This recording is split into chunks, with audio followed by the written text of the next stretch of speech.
So you're thinking about making the move to Milford, Michigan. Well, I'm not only going to chat about it, I'm going to bring up a map and just show you everything you need to know before you make the move there. Stay tuned. What's going on, everyone? Andrew McMahon here with Living in Michigan, a Michigan realtor helping people like you buy, sell, and invest in the wonderful state of Michigan. So if you need to do any of those things, feel free to reach out. My contact information is in the description below. So like I said, we're going to be touching on Milford, Michigan a little bit, so I'm going to jump over to a map and give you a little bit of the lay of the land. So let's get to it. All right, so jumping on over to the maps here, I wanted to do a quick side-by-side just to relieve any confusion that you might have when looking into these areas. So on this left side, you can see my cursor highlighted in blue here. We have Milford Charter Township, which is a little over 35 square miles in size with a population of over 17,000 people. So this is the big square here that includes Kent Lake right here.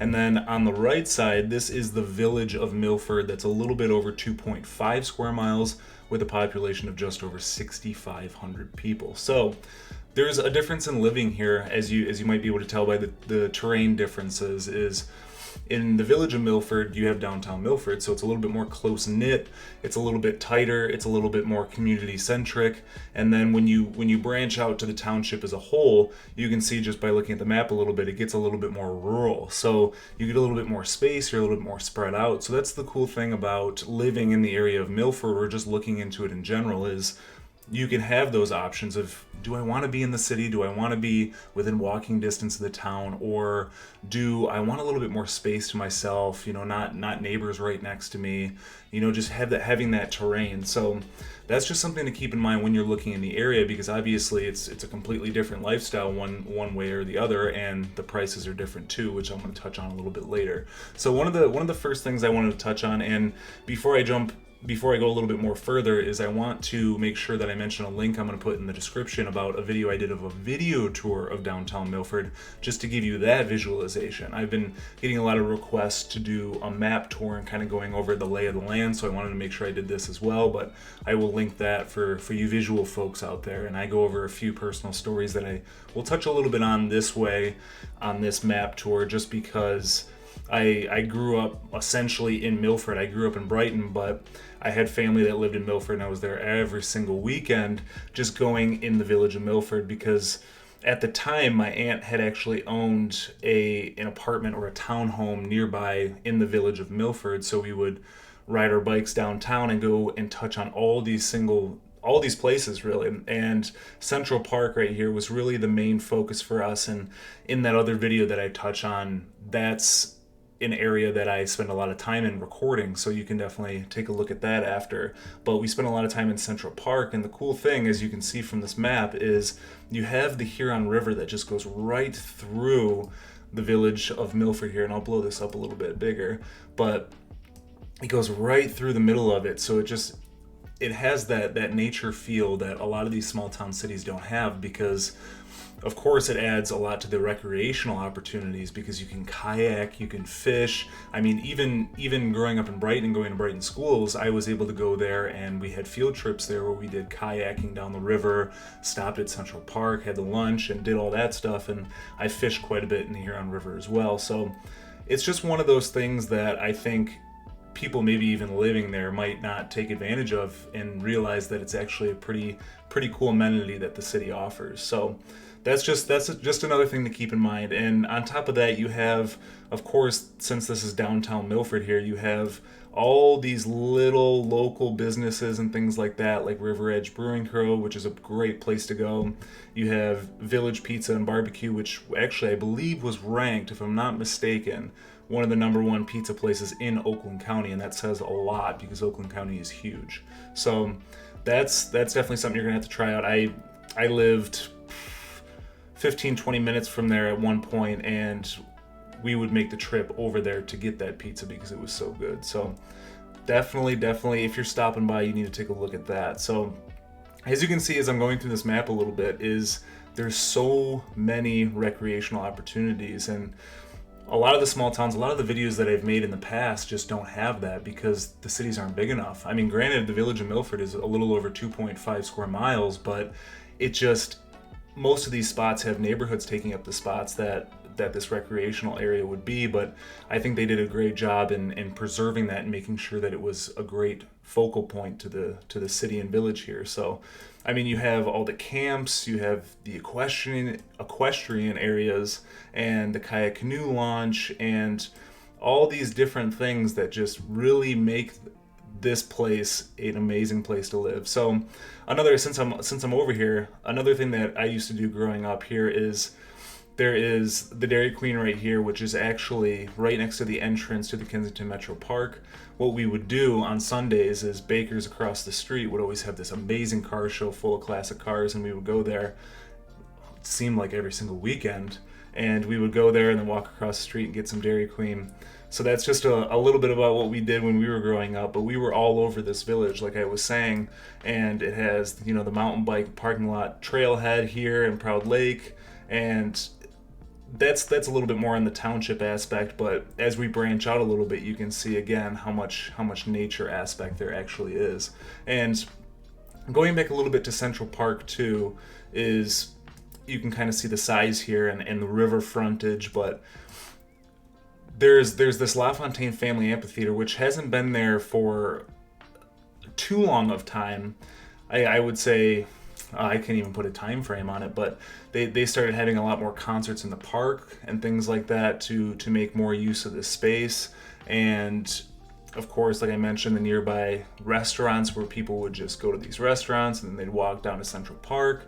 And another huge thing that I mentioned in my other video is about Milford Memories. So Milford Memories is this huge Friday, Saturday, Sunday event that comes to Milford, highlighting local businesses, and it's just, they close down all the streets and on Main Street, and they just have these tents lined up for all these businesses to sell their goods and services. And in Central Park, what happens here is it's completely piled with beer tents and food trucks, and it is just the most dangerous thing that you could do. You have to go there on an empty stomach because there's a million things to try, from all that typical, I wouldn't say carnival food, but you have all these different skewers and you have these different meats and you have all these plates that you just wouldn't have on a normal basis. And it's just, people just come down there for the food. I can almost guarantee it, because it's just one of those great events that happen every year in Milford, and I was pretty adamant about going every single year.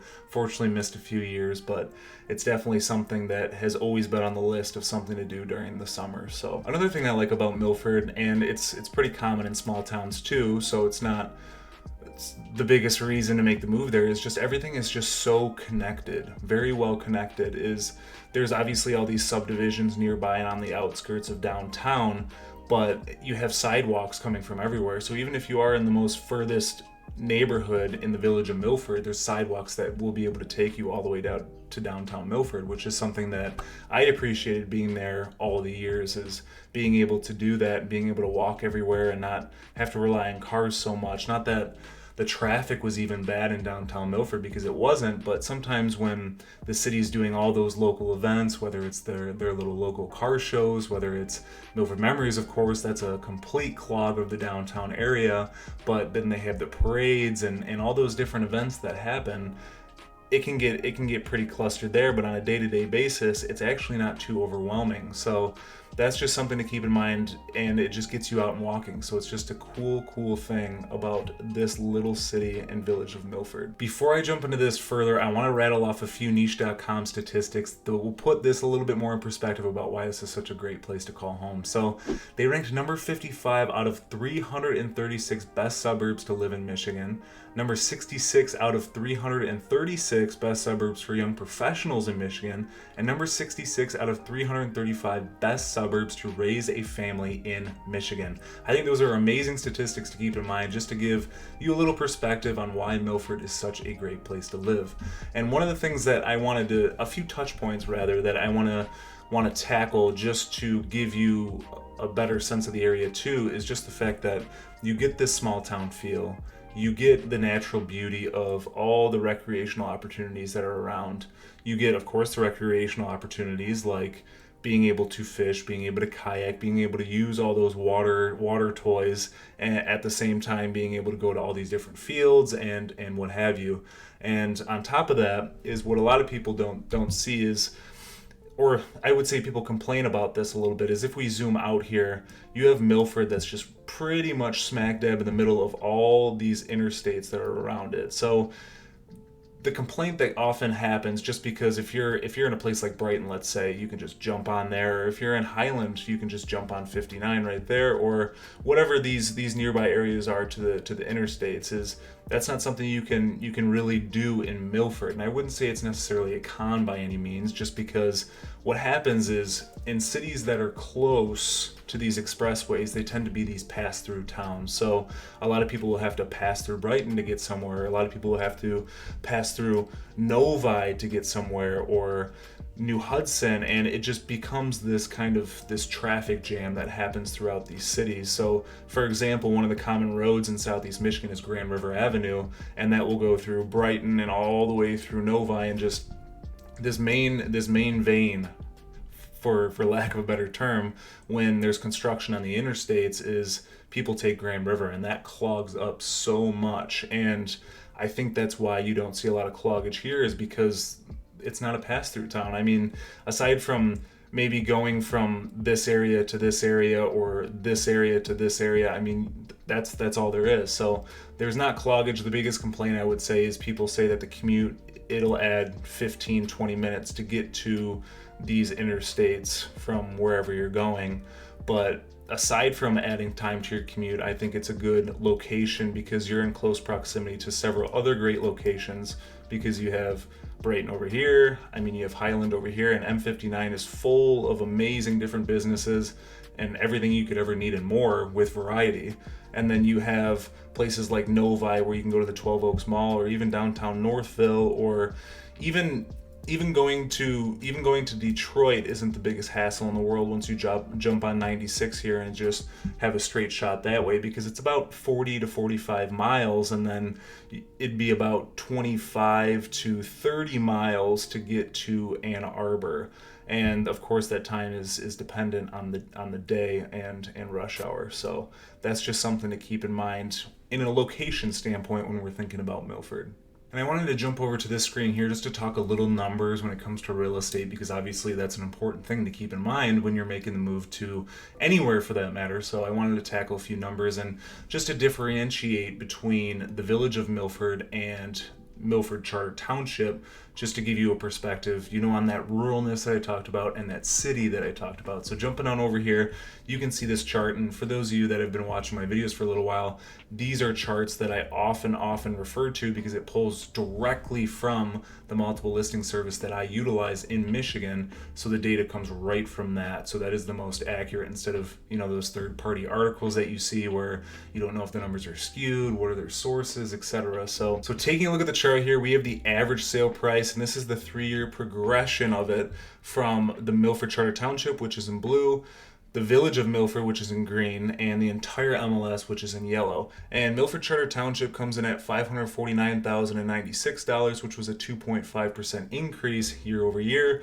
And then we have the village of Milford, which comes in at $332,121, which was actually a negative 0.3% decrease year over year. So taking a look at this chart a little bit more, obviously Milford Charter Township comes in quite a bit higher, and it's makes sense because it's 2 to 3 times the size of the village of Milford. So in a volume standpoint, it makes sense. But on top of that, like I mentioned earlier, you get a little bit more space. And with land, they're not making it anymore, so it tends to be a little costlier.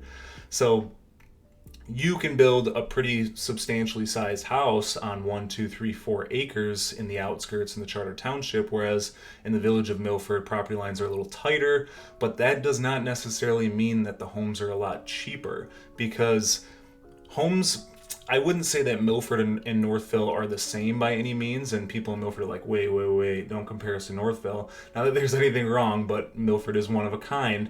It's just both these cities have done such a great job in preserving the historical homes in the area. A lot of cities will just knock the homes down or just start from scratch and just make this modern thing that is so cookie cutter these days. But you can see all the details on these on these historical homes as you drive through the historic downtown in Milford or the historic downtown in Northville.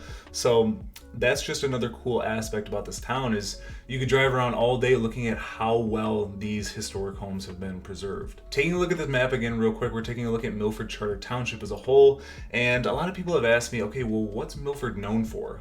And aside from all the amazing amenities that I showed that this city offers, which I will not only in the description link to some events, to some restaurants, just to give you an idea of what's offered. So a lot of people have asked me, what is Milford known for? And aside from all the amenities that I touched on that are just make this city, this village, one of a kind, is this tan thing right here. And this is General Motors Proving Grounds, GM Proving Grounds.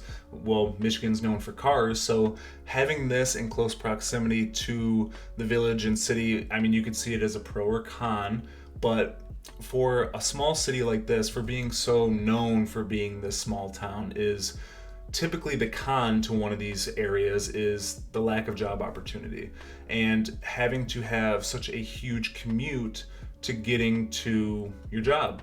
So that's one of the things that Milford has an advantage, is they have GM Proving Grounds, which is home to several jobs to not only residents in the area, but just the state of Michigan as a whole. So that's one of the outliers, I should say, that just really bumps Milford up in a place to live, because it does have that job opportunity. Yes, this is one place.